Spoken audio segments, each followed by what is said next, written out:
Through the rearview mirror she watched him get out. Dark Charger unmarked, nose tilted toward the shoulder like it had been aimed there with purpose. The man was tall, mid-40s, and the way he walked to her window was unhurried in a way that was not the same thing as casual. There's a difference between a man who moves slowly because he has nowhere to be and a man who moves slowly because he has already decided what's going to happen. She could not have articulated the distinction, but she registered it. She didn't recognize him? She would think about this later, the not recognizing him, and what it said about the patience involved. That he had waited until a morning she wouldn't expect him, on a road she drove every day with a reason that was real and documentable and thin enough to evaporate afterward. "License and registration," he said, no greeting, already looking through her windshield at the back seat before she'd turned fully in her chair. She handed both over without comment. She noticed his left hand was relaxed and hanging free at his side. His right hand stayed near his belt. It might have been nothing, it was probably nothing. She filed it anyway. "Simmons," he said, reading the license. "Yes." "This your current address?" "Yes." He walked back to his car. Dara sat very still. She checked the dash clock, 6:51. She needed to be at the office by 7:30. She had a folder of quarterly reports on the passenger seat, a full client schedule, and an 8 o'clock appointment with a woman named Mrs. Lattimore who sent a text at 7:59 every single appointment morning to let Dara know she was already in the parking lot, and who at 8:05 began, visibly and silently, to feel wronged. The tail light, she'd had it for 3 weeks. The appointment to fix it was next Tuesday. She thought about the tail light and watched the mirror and thought about how she would handle Mrs. Lattimore if this ran long. She thought about these things to keep from thinking about the other thing, the quality of his walk back to her car, the specific angle of his right shoulder as he'd reached past her to take the paperwork, the way his eyes had swept the back seat before she'd said a word. She did not feel afraid yet. She felt the early, careful precursor to afraid, the thing that comes before you have enough information to name it properly. Clarkfield, Tennessee, sits in the western part of the state in that flat, humid belt between Memphis and Nashville, where summer does not arrive gradually but all at once, like someone opened a valve. By late June the air has physical weight, you walk through it, not in it. The concrete stores heat through the night, and by 6 in the morning the cicadas are already running full throttle in every tree line, a sound so constant it becomes a kind of silence, a bass line that you only notice when it stops. The sky goes white-gray before it goes blue. It's going to be a hard day, it's always going to be a hard day. The Delmont Avenue commercial corridor runs east from Route 9 for about a mile before it breaks into a stretch of abandoned storefronts and a salvage yard behind a chain-link fence. Along the first half-mile, strip malls, a car wash that has been temporarily closed for 9 months, a Dollar General with a sunburned awning, 3 churches within 4 blocks of each other. The businesses along Delmont are the kind that serve people who need their money to do more than money can reasonably do. Check cashing. Rent-to-own furniture, a payday loan office, a tax preparation service. Simmons Tax and Financial Services occupied the middle unit of a 6-unit strip mall at the corner of Delmont and Renner Road. Between the nail salon and the check cashing place, the office looked like nothing from the outside. Beige paint, blinds usually open by 7:30, a hand-lettered window sign that Dara had done herself using a stencil kit she'd bought from the craft store and spent a Saturday afternoon on. Inside it was organized and clean. The carpet had been replaced 2 years ago because the old carpet had bothered her in a way she couldn't entirely explain, and she'd replaced it. She had 2 filing cabinets that were actually filed, a reception area with 3 chairs and a low table and a ceramic bowl of peppermints that she restocked herself every Monday morning. She had 340 regular clients and a waiting list for new ones. She had been in business for 6 years. She had a 14-year-old son named Caleb who played snare and bass drum in his school's jazz band, and who could eat everything in the refrigerator between Wednesday and Thursday if the grocery run wasn't managed correctly, and who got a vertical crease between his eyebrows when he was concentrating. That was exactly the crease his grandmother had had. She had grown up in North Memphis in a house where the furnace was reliable 8 months out of 12, and her mother worked double shifts at a commercial laundry, and money was a problem that was never completely solved, only managed. She had carried that knowledge with her, not as injury but as structure, a piece of precise information about what it felt like when the floor went out and what it cost to rebuild. She was not the kind of person who attracted trouble. She was the kind of person who kept records and returned calls and showed up. Detective First Grade Marcus Hale had been with the Clarkfield Police Department for 14 years, the last 7 of them in narcotics. He was 43, divorced, with a son he had every other weekend and most Wednesdays. His house was in a neighborhood that had been gentrifying gradually for a decade, new siding on the houses to the left, a replaced driveway across the street, contractor vans in the mornings, while his place maintained the quiet look of a man who keeps meaning to get around to it. He was good at his job, that's the part that never fit cleanly. He had built cases that held up through appeals. He'd put real distributors away and he'd made the call repeatedly and correctly between a user who needed intervention and a supplier who needed prison, and he treated those two categories differently when most of his colleagues couldn't be bothered to. His commendations were real. A letter of appreciation from a federal prosecutor who'd worked with him on a trafficking case in 2019 real. The clearance rate real. The reputation within the department for knowing when a case was solid and when it wasn't earned. What happened to him happened the way it happens to a lot of men who are good at certain things. The competence in one area became a kind of credential he applied to everything, including decisions that had nothing to do with skill and everything to do with character. The gambling started as fantasy football, $20 a pool, nothing in his third year on the job. It arrived 8 years later at a debt of $31,000 owed to a man named Terrell Greer. Terrell was his ex-brother-in-law technically since the divorce from Connie, but they'd stayed in contact the way men stay in contact when one owes the other money and the other finds the arrangement useful. Terrell ran a mid-scale methamphetamine distribution network through Shelby County, approximately 40 pounds a month, tiered supply chain, no drama, no guns in his personal possession. He had been doing it for 11 years. He was careful with money and uninterested in visibility. He drove a 6-year-old Nissan Frontier. He attended church. What Hale provided was specific: advance notice of narcotics unit operations in certain zip codes, occasional confirmation of whether particular locations were or weren't under active surveillance, periodic access to the department's scheduling system to answer logistical questions. He never met with street-level dealers. He never touched product. He had told himself early and often that what he was doing was limited and contained, and that the line he was walking was a line he could see clearly. Over time, the line had moved. He'd moved it himself incrementally, and the incrementalism was what made it possible, each move so small it barely registered against the last one. He thought of his arrangement with Terrell as debt management. He had almost stopped thinking of it as anything else. 6 months before the morning on Route 9, Dara Simmons had filed a formal complaint against him with the department's Internal Affairs Division. She had been in her strip mall parking lot, leaving the office late, around 7 in the evening, when she witnessed him with a young man named Devin Pruitt. She had seen Hale's hand on the young man's collar, the young man's hands raised to shoulder level, Hale's face inches from his. She had taken out her phone and photographed his plate number. She had written an account on her phone's notes app while the details were fresh and filed the complaint the following morning. The complaint was reviewed and closed. Devin Pruitt declined to cooperate. The incident was categorized as an unverified street contact, and Hale received a formal reprimand that would live in his personnel file and advance no further.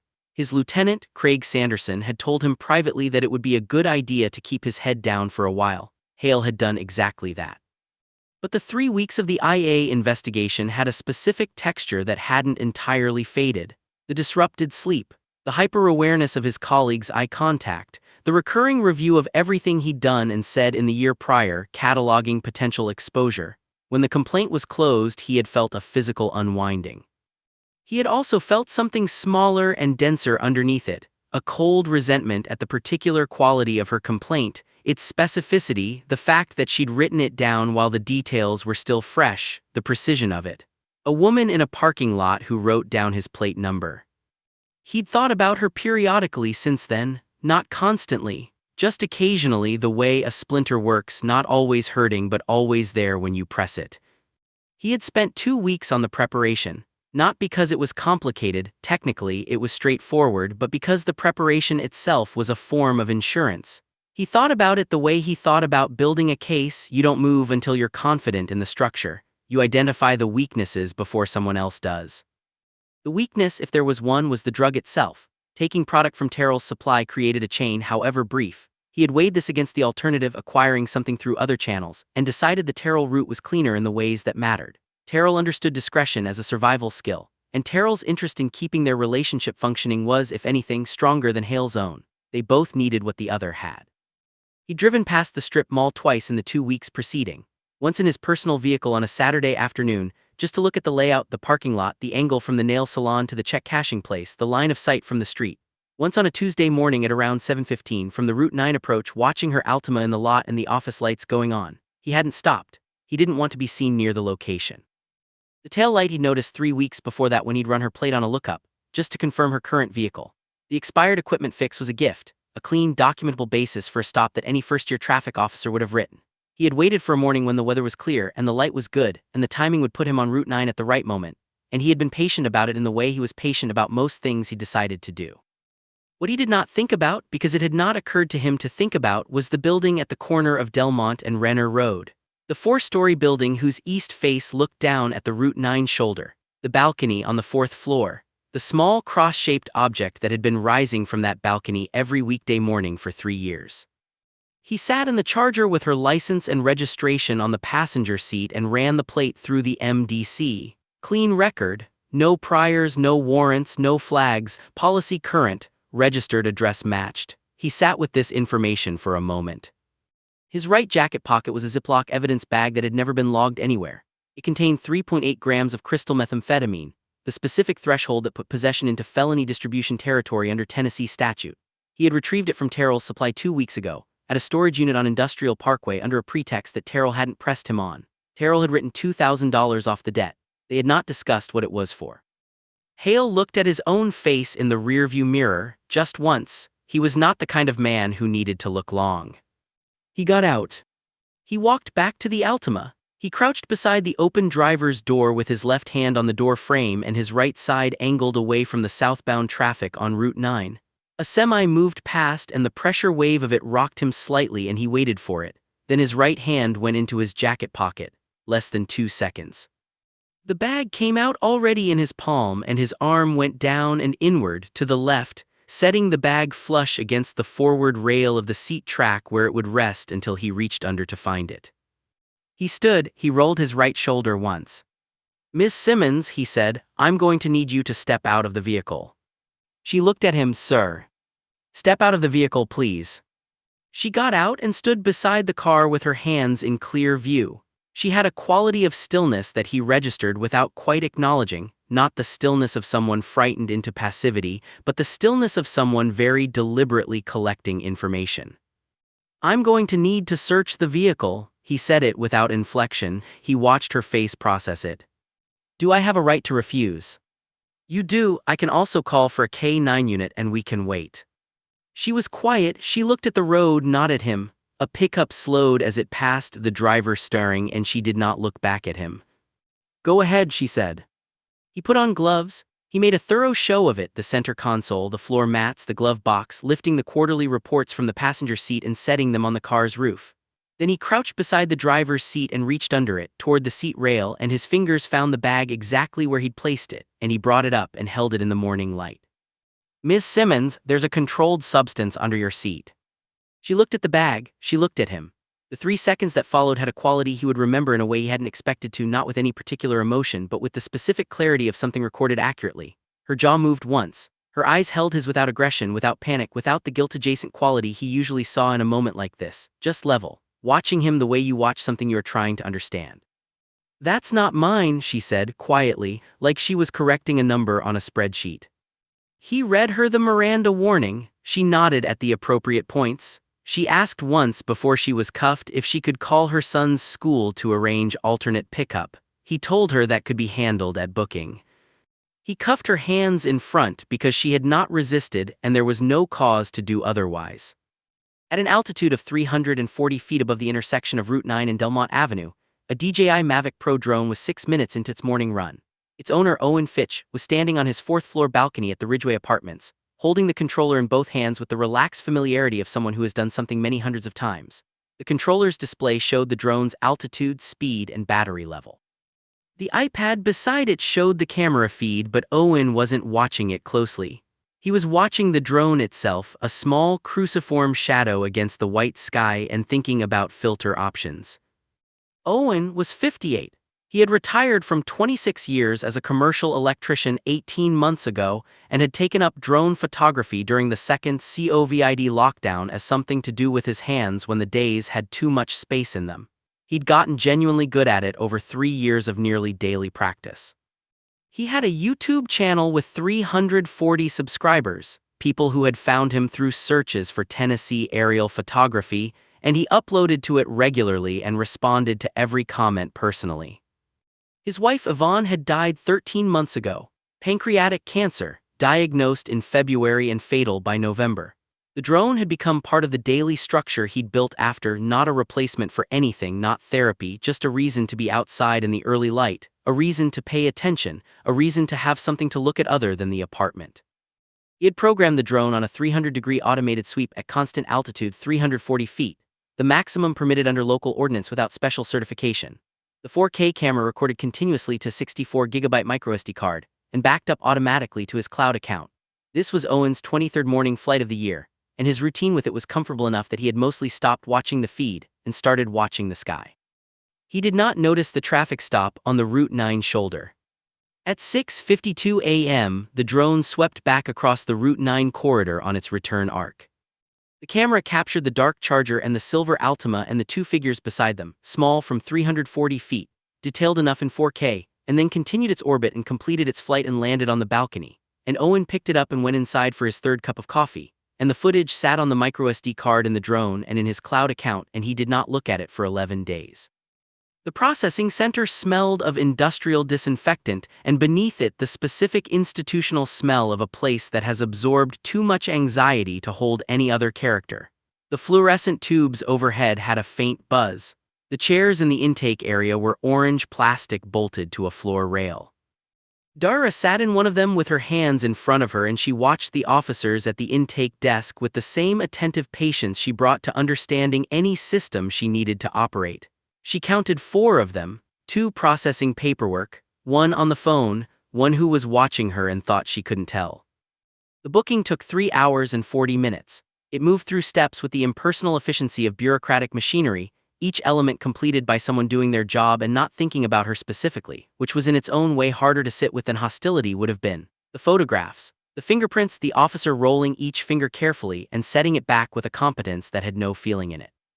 The property inventory, her phone, her office keys, her car keys, her earrings, $23 cash, the peppermints from her desk bowl that she'd had in her jacket pocket since the previous evening, a chapstick. Each item recorded on a form, each form placed in a property bag with her name on the printed label. A female officer conducted the search. Dara endured it by looking at a scuff mark on the wall above the officer's head, something dark, maybe a heel mark, and breathing at a measured interval. Afterward, she was given a garment and changed in a curtained area and folded her work clothes with the same careful habit she folded everything and handed them over. The charge was possession of methamphetamine with intent to distribute. The 3.8 grams qualified it as a felony under state statute. She understood the architecture of this clearly. A felony drug conviction meant professional licensing review, it meant the financial services certifications she'd spent years accumulating. It meant clients who would leave when they saw it in the Gazette, and clients who would stay but look at her differently. It meant Caleb's college financial aid applications in 4 years reviewed against a felon's record. She understood it the way you understand something when you have made a career of understanding how money and law interact. A public defender named Garrett came to see her in the holding room at 10:30 with a legal pad, and the practiced demeanor of a man who has asked these questions enough times that the questions no longer cost him anything. She answered them completely. When she got to the prior complaint, Detective Hale, 6 months ago, the parking lot, the plate number, she watched Garrett write it down and could not determine whether the information registered as significant or merely procedural. She asked him directly if it mattered. "It could," he said. "I'll look into it." He said it the way people say things they mean to follow up on and might not. She nodded. She understood the difference between looking into something and doing something about it, and she placed the distinction somewhere she could find it later. Bond hearing was set for the following morning. That night in the holding facility, she lay on the cot with the thin blanket around her shoulders because the room was cold. The air conditioning in county facilities runs on a logic of its own, and she went through the practical requirements one at a time, the way she went through a client's situation, what needed to happen in what order, what resources were available, where the exposure was. She ran through it until she had a working draft. Then she lay in the dark and thought about Caleb coming home at 3:15 to an empty house. She thought about whether he'd text her first or just sit there. She thought about Mrs. Ray's next door and the spare key. She did not cry that night. The grief of it was somewhere behind the immediate requirements, and she was still in the requirements. He filed the incident report at 2:30 that afternoon, taking the same care he took with every report. It noted the equipment stop, the consensual vehicle search, the discovery of 3.8 grams of crystalline material beneath the driver's seat, the Miranda advisement, the absence of resistance. He logged the evidence bag as case number 2024 NR1147 with a time of 7:02 a.m., the time it would have been logged under normal circumstances, and cross-referenced it with the property voucher. Everything consistent, everything documented. He reviewed it once, then he filed it. He poured a coffee from the break room carafe, which was always slightly burnt by afternoon, and sat at his desk while the day moved around him. His colleague Denton was talking about the Titans draft. Someone in the hallway was laughing about something. The department moved at its ordinary pace. What he felt was not guilt. He'd spent enough years working out that relationship between what he did and what he felt to name his states with some accuracy, and what he felt now was something he thought of as operational attention, the low-grade vigilance of someone monitoring a structure for stress fractures, the incident report, the chain of evidence, the way the stop would look if anyone reviewed it. He went through each element and found nothing that snagged. He thought about the woman's face when he'd held up the bag, that specific 3-second interval. He put it away.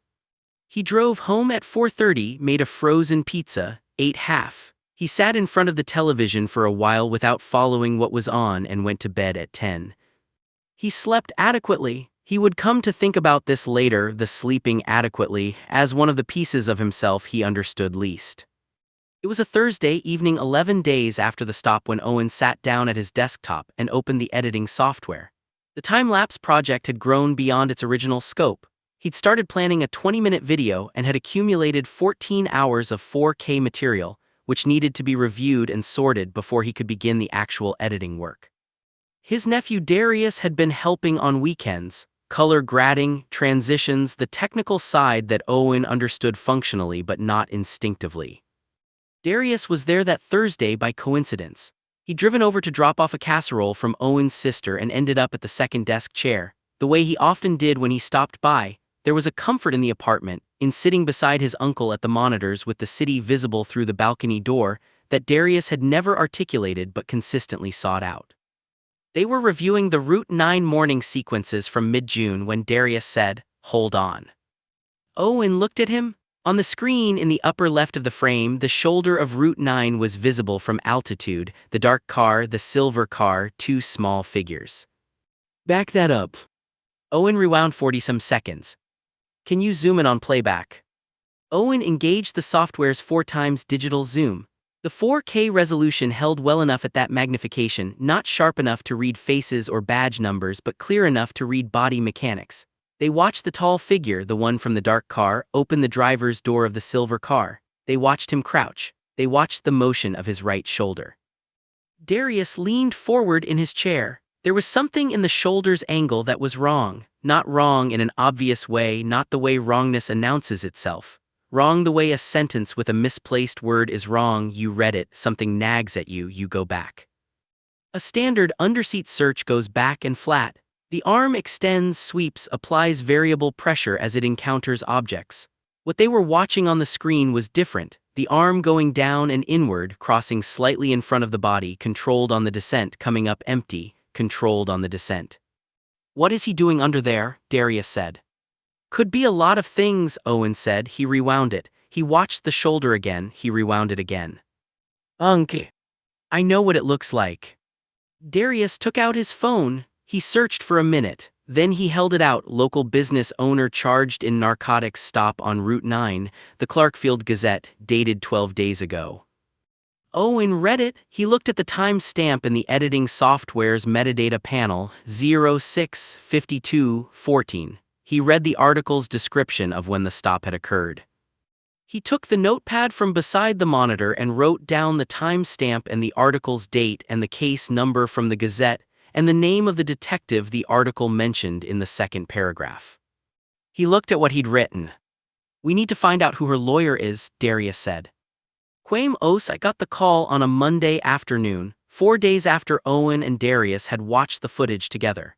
He took it because his receptionist had routed it as regarding the Simmons case, and he was between meetings, and his afternoon had the particular quality of an afternoon in which the important thing always seems to be just ahead." He listened for 4 minutes without speaking. His legal pad was on the desk and he had the pen in his hand, but he didn't write anything until after the call. He wanted to hear the whole shape of it before he started reducing it to points. "Can you bring the original storage media to my office?" he said, "not copies, the original." Owen and Darius came 2 days later. Owen carried the microSD card in a small paper envelope and had the cloud storage metadata printed out: timestamp, GPS coordinates, altitude, drone serial number, camera model, recording format. He had come prepared in the way of a man who is accustomed to being careful about documentation, and who had understood instinctively that this was a moment that required the same carefulness. Quaim watched the footage 3 times on his laptop without speaking. He watched the arm motion. He watched the shoulder position. He asked Darius to walk him through the camera's technical specifications and the recording format. He asked Owen whether the footage had been in any way altered, edited, or processed since the morning it was recorded. Owen was slightly offended by the question and answered it precisely: no. Quaim called Dr. Alicia Marr at Vanderbilt before Owen and Darius had cleared the building. He'd worked with her twice on civil litigation involving video evidence, and she owed him nothing but answered his call because he had referred her 2 cases and she appreciated the referral practice. He described what he had and asked if she could review it on an expedited basis. She sent him a 4-page preliminary analysis in 72 hours. It was careful in its language. Forensic analyses have to be. The language can't outrun the evidence, but its conclusion was specific. The motion of the subject's right arm during the period of crouched contact with the vehicle interior was biomechanically inconsistent with a downward-reaching search motion. A search motion shows irregular lateral sweeping, variable pressure application, the arm working against encountered resistance. What the footage showed was a placement arc: controlled descent, defined endpoint, controlled return, empty on the return. Quaim read the analysis twice. He sat at his desk for a while looking at nothing in particular. Then he called Brandon Chu at the district attorney's office and asked to meet. The meeting at the DA's office was on a Wednesday morning. Quaim came with a USB drive, a printed copy of the Vanderbilt forensic analysis, and a 3-page summary he'd written himself: the timeline of the complaint Dara had filed against Hale 6 months ago, the incident report from the Route 9 stop, and the metadata from the drone footage laid side by side, showing the time stamps and their relationship to each other. Brandon Chu had brought his supervisor, a cautious woman named Mercer who had been in the office long enough to have developed a specific allergy to situations that could go either way. She watched the drone footage twice on the conference room monitor without expression. She read the Vanderbilt analysis with the focused attention of someone looking for an exit and not finding one. "How did this footage come to you?" she said. "The drone operator's nephew made the connection between the footage and the news item about my client," Quaim said. "They contacted me directly." "Has the footage been authenticated independently of your expert?" "I had it reviewed by 2 separate forensic labs before bringing it here," Quaim said. "I can provide both reports." Mercer looked at the frozen frame on the monitor, the overhead image, the 2 figures, the dark charger at the edge of the frame. She looked at it for a while. "We'll need the original storage media and full chain of custody documentation," she said. "I anticipated that," Quaim said. He slid a second folder across the table. Mercer glanced at Chu. Chu was looking at the table. He was thinking, Quaim suspected, about the incident report that Hale had filed, clean, consistent, professional, and about the specific gap between what that report described and what the footage showed. "I'll need a day," Mercer said. "I'll be in touch." She was in touch before the end of the day. She called the FBI field office in Memphis. Brandon Chu was 31 and 14 months into the job, and he had enough self-knowledge to understand immediately that he was holding something that exceeded his authority to manage. He took it to his supervisor that afternoon. His supervisor took it to the DA that morning. The DA, a careful man, politically minded, 2 years from the end of his term, read the Vanderbilt analysis and looked at the drone footage on a laptop in his office with the door closed, and then looked at the IA complaint on file with Hale's name on it, and then called the FBI field office in Memphis before lunch. Renata Castillo drove up from Memphis the next morning. She was 41, from El Paso, and she had worked public corruption for the Bureau for 6 years. She had a manner in interviews and meetings that some people read as coldness, and that was actually economy, the conservation of language by someone who understood that unnecessary words diluted the necessary ones. She watched the drone footage 4 times in the DA's conference room. She asked about the chain of custody on the microSD card and the qualifications of the forensic analyst. She looked at the 6-month-old IA complaint, at Dara Simmons' description of what she'd seen in the parking lot, at the plate number written in the supplemental notes, at the badge number cross-referenced to confirm the ID. She asked one question beyond that: what is Detective Hale's history of activity on the Delmont Avenue corridor? The DA's investigator looked at his records. Hale's narcotics cases showed 2 vehicle stops on Delmont Avenue in the preceding 18 months, both resulting in charges, both pled out. Castillo nodded. She said nothing for a moment. Then she called her supervisor and asked for authorization to open a preliminary inquiry under the federal civil rights statute. Authorization came back by 4 p.m. By Friday, Marcus Hale's cell phone was subject to a court-authorized Title III wiretap. An FBI surveillance unit, 3 vehicles, rotating assignments, maintained at a distance sufficient to avoid detection by a working law enforcement officer, had begun logging his daily patterns. Hale was at his desk on that Friday reviewing a buy report from a controlled purchase and talking to Denton about the Titans. He was in a decent enough mood. He'd heard through department channels that Dara Simmons had retained a private defense attorney. He looked up Quaim Osai's public profile and seen nothing that concerned him. Osai was a competent negotiator from the record, not the kind of attorney who found things. Hale thought the case was processing correctly. He texted Terrell dinner Sunday. Terrell sent a thumbs up. The wire was productive faster than Castillo had expected. This itself was data. A man who has operated for years without consequences becomes, over those years, structurally incautious. The risk of exposure is theoretical to him in a way that it is not theoretical to someone who has been caught, and the theoretical quality of it loosens things he should keep tight. In the first week, The Intercept captured 2 calls between Hale and Terrell Greer in which Hale provided specific operational information about a planned narcotics unit action in the Parkland district, enough to be actionable enough for Terrell to make calls. It captured a call in which Hale referenced, without apparent concern, the thing on Route 9. Terrell said, "Handled it right?" Hale said yes. It captured Terrell asking about checkpoint shift coverage at Route 14, which Hale then accessed through the department scheduling system. The access logged, date-stamped, with no case number attached to justify the query, and texted back on a personal device. The surveillance unit photographed Hale meeting with Terrell Greer in the parking lot of a Home Depot on the east side of town on day 11. The meeting lasted 9 minutes. They stood at the back of Terrell's Nissan Frontier, which was backed into a space along the perimeter of the lot, away from the camera coverage that Home Depot's system provided at the main entrance. It was a parking spot chosen deliberately, which was itself information. A lip reader retained by the FBI reviewed the footage and provided a partial transcript. The usable portions were consistent with what the wire had already established. None of it was a direct confession, but it was the kind of wire that builds a picture with enough pieces that the picture becomes undeniable. The IRS Criminal Investigation Division came in on day 9. A financial analyst review of Terrell Greer's accounts, subpoenaed under seal, turned up a pattern of structured deposits and 3 real estate acquisitions over 2 years that carried the specific signature of laundering operation. Cash sourced through accounts that created plausible distance, property purchased through LLCs that were real enough to pass basic review, and thin enough to collapse under sustained examination. An IRS agent named DuPont, 22 years in financial crime, went through the records with the patience of someone who does not rush a thing that cannot be rushed.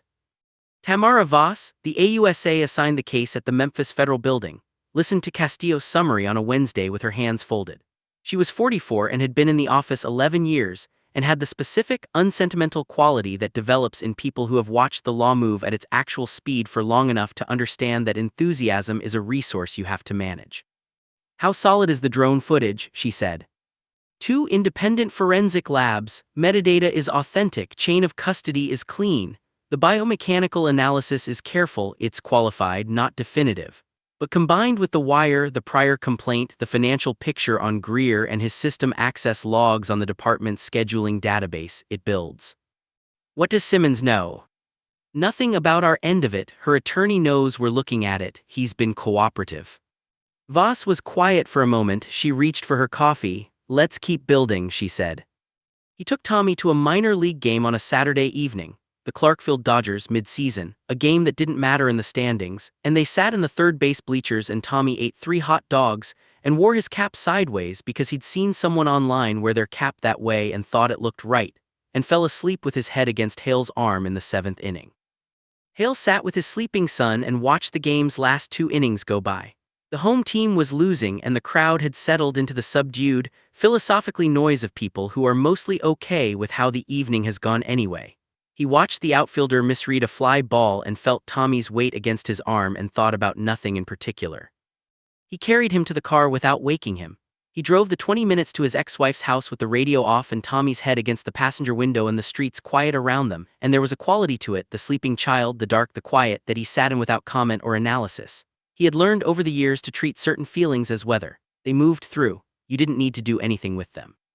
He delivered Tommy to the porch, still half asleep, into Connie's arms. He drove home. The surveillance vehicle logged the route and the drop-off time and noted that the subject had made no stops and had not used his phone during the drive. Thursday morning, coffee with L.T. Sanderson at a diner 3 blocks from the department. Sanderson had aged in the last year in the specific way of men who are braced for something they don't want to see coming, a quality of heavy watchfulness behind the eyes. He talked about his boat impeller, the Titans, the new body cam policy's paperwork requirements. Hale listened and responded appropriately. They didn't talk about Simmons. The not talking had its own texture and they both felt it and neither of them named it. Sanderson paid, he said, "Have a good one." Hale said, "You too." Her bond was set at $15,000 at the hearing on Wednesday morning. Her mother drove up from Memphis and sat in the back of the courtroom and did not speak and held her face very still, and afterward in the parking lot they stood together for a moment without speaking either. Dara's mother put her hand on Dara's shoulder and then let it drop. "I'm going to handle it," Dara said. "I know you are," her mother said.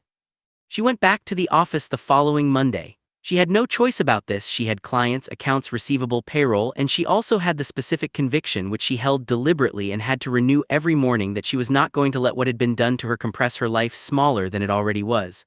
The office was hers. The work was hers. She was going to it. Nora, her assistant, was already there when Dara arrived.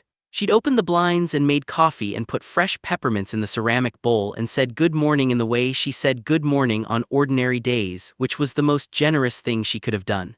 Dara thanked her and went to her desk and opened the quarterly backlog. The clients came. Some of them had seen the Gazette item and said nothing, which was its own specific awkwardness to navigate. One man, a longtime client, a retired postal worker named Bernard who had been coming to her for 4 years, sat down across from her and before she'd said a word said, "I know you didn't do anything." She nodded. She said, "Thank you, Bernard." They did his quarterly review. He left. She sat for a moment with her hands flat on the desk. Some days the office was entirely ordinary. A client would come in with a W-2 question or a retirement account concern or a dispute with the state revenue department over a withholding issue, and for an hour she would be entirely inside the problem and the problem would have nothing to do with anything else. Those hours were good. She kept track of them. The conversation with Caleb happened on a Tuesday evening over grilled chicken and rice. She'd made it herself, which she did when she was trying to control something, the familiar mechanics of cooking. And she told him, carefully and without drama, that someone in law enforcement had done something wrong and that it was going to be addressed and that the office was going to be fine. He had listened the way 14-year-olds listen to things that frighten them, perfectly still with all of his attention, his eyes very careful. He'd asked, "Are you going to lose the office?" "No," she said. He looked at her for another moment. He nodded. He believed her because she meant it and because he had learned from years of watching her that when she said something in that particular voice, not the reassuring voice, the matter-of-fact voice, it was accurate. What she did not tell him was that she'd spent the previous 2 nights lying awake running alternate scenarios. That she'd built a contingency plan in her head for what happened if the case went the wrong way. That the contingency plan was solid and that building it had felt both necessary and humiliating, and that she had let herself feel the humiliation for exactly 1 night and then set it aside. The morning was a Tuesday in late August. Ordinary, slightly too warm, the light having that yellow-white quality of late summer that makes everything look slightly overexposed. Hale was in the department parking lot at 7:58 a.m. walking toward the building with coffee in his left hand when he realized he'd left his service weapon in the car, locked in the glove box per department policy, and he'd reached for it out of habit when he got out and registered its absence. He turned around. 4 people were between him and the car before he'd taken 3 steps back. He knew what it was immediately. He would think about this later, how he'd known before anyone identified themselves or showed credentials, from just the configuration of them and the way they moved, the specific quality of their attention. He had put enough people through this to know it from the other side of it. He stood still. He set his coffee on the roof of the nearest car. He put his hands visible at his sides. Castillo identified herself and the agency. She read him his rights clearly, without inflection, not cold, not satisfied, simply informational, the way you read rights to someone when you want them to hear and understand what you're saying. He listened. He looked at the space between the cars in front of him. When she finished, he said, "I want a lawyer." "Of course," she said.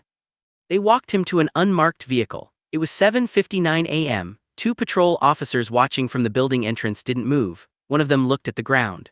Craig Sanderson had been pulling into the lot and watched the whole thing through his windshield before he cut the engine. He sat in the car for 1 full minute, then he reached for his personal cell phone and called his attorney. The interview room in the Memphis Federal Building was warmer than it should have been. The HVAC ran uneven throughout the building, and this room was in the not cold enough section.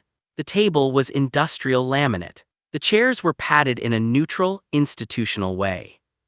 Hale was alone in it for 40 minutes before Castillo came in. She carried nothing. She sat across from him and set a water bottle on the table between them.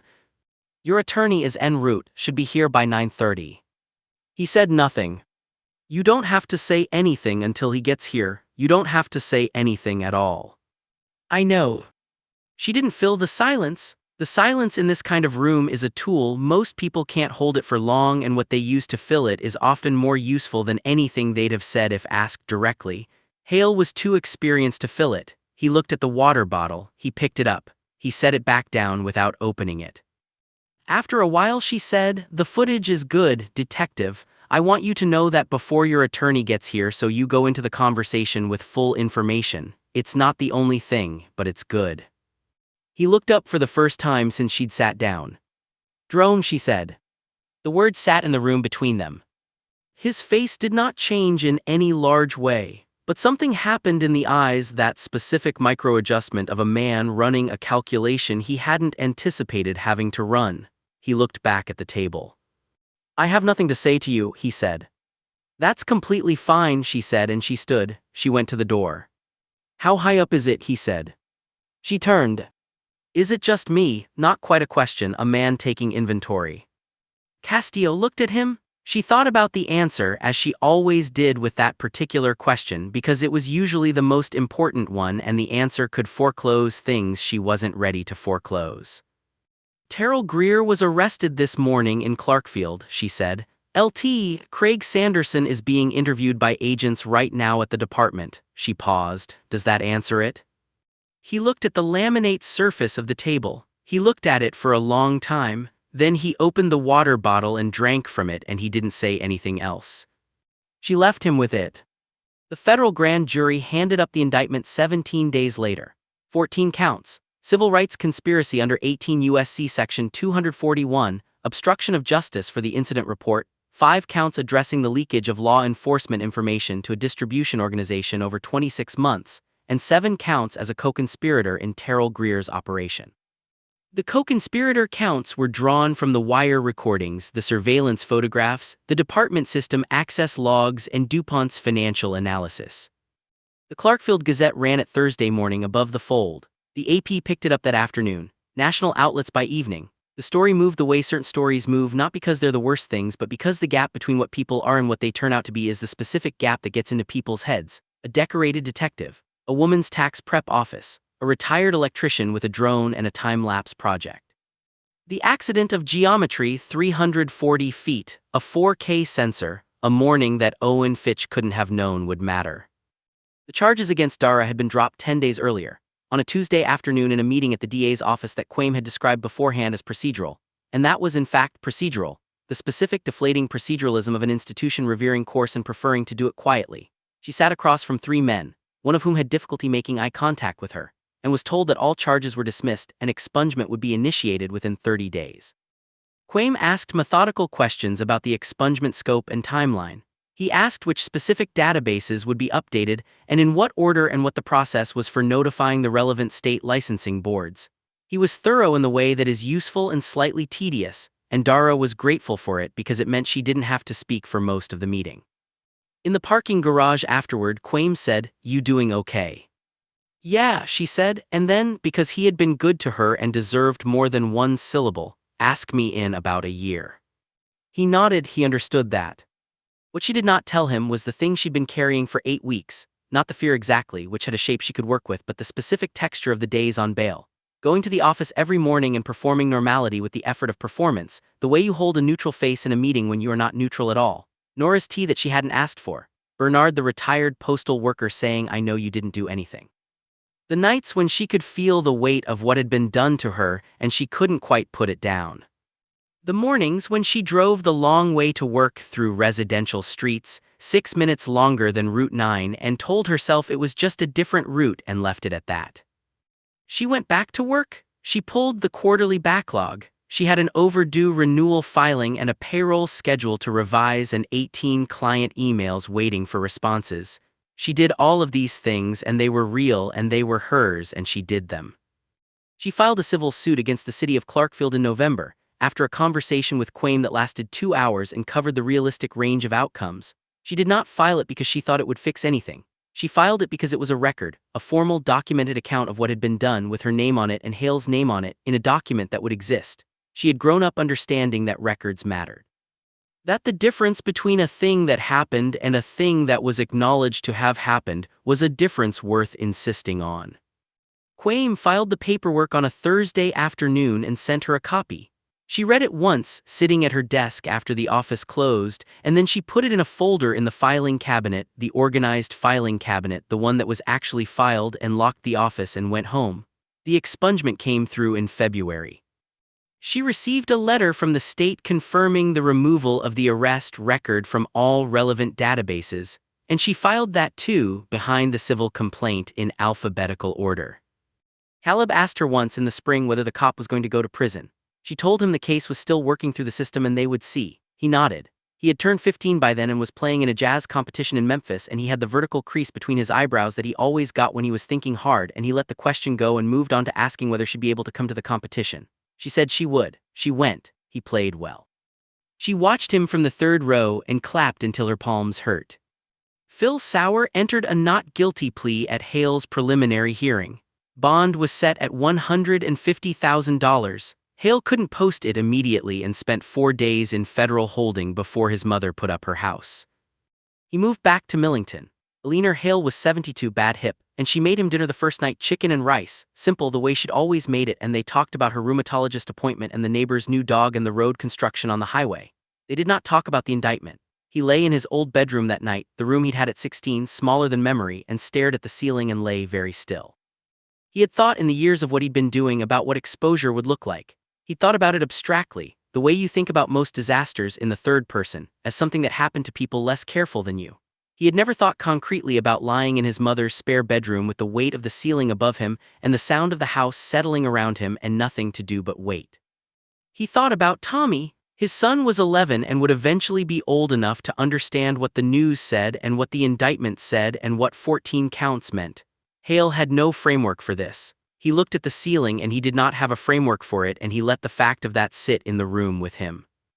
In the morning, his mother made him eggs and coffee and asked if he wanted to watch the news. He said no. She didn't press it. She had the specific grace of a woman who has outlasted enough difficulty to know which silences to hold. Sanderson pled no contest to misconduct in office and willful neglect of duty. 18 months probation and permanent decertification from law enforcement. Pension subject to review. He did not speak publicly. The network investigation produced indictments against 6 additional members of Terrell Greer's operation by January. 2 of those cooperated and named a patrol sergeant named Wick, who had been taking cash for checkpoint information for approximately 3 years. Wick resigned before agents could formally interview him. His resignation was accepted. Hale's trial was set for March. His not guilty plea was still on the record. His attorney was good. The evidence was better. The October morning was cool, a genuine, sustained cool, the first cold front of fall arriving overnight and leaving the air at 52 degrees at 6 a.m., the humidity finally gone, the light coming up clear instead of white. Owen Fitch stood on his balcony with his coffee and felt the difference of it on his face. He'd been flying less since June, not because of anything specific, more because he'd sat with what the camera could see, the indifferent exactness of it, the way the lens recorded without judgment or intention, the way a morning he hadn't thought about had turned out to contain something that mattered to someone he'd never met, and he'd needed a few months to find his relationship with that. He'd given his deposition in September. A federal agent had sat in his living room for 40 minutes with a notepad and asked precise, non-accusatory questions about the drone and the camera and the metadata and the chain of custody from the storage card to his nephew's hands to the attorney's office. The agent had thanked him for his time. Owen had said, of course, and that was the end of his formal involvement in anything. He was a retired electrician in an apartment in Clarkfield who liked flying his drone in the early morning, and that was still what he was. Darius had called him the week the national news picked up the story. "You're in the AP article," he said. "They call you an amateur photographer." Owen had been briefly offended by amateur. He had 340 subscribers and had been doing this for 3 years, and then he let it go. He understood that what he'd done was catch something, not create something. The camera had been there, the morning had been there, he'd just been the person holding the controller. He drank his coffee and watched the strip mall below come to life. The nail salon first, its lights appeared at 6, sometimes 5 minutes before. The check cashing place at 6:15. And then the one in the middle, the office with the hand-lettered sign in the window, whose lights Owen had watched come on at nearly the same time every workday morning across months of observation from 340 feet, 7:21, 7:22, 7:23, someone opening the blinds. Someone unlocking the door, someone beginning the ordinary work of the day. The light came on at 7:22. Owen went inside. He picked up the drone from the charging stand and checked the battery and the card and carried it back out to the balcony. The morning was clear and cold and still. He launched it and watched it rise, climbing steadily until it was a small cross of shadow against the blue, and then it kept climbing until it was just the hum of the motors and the city spread out beneath it, patient and unremarkable, going about its business.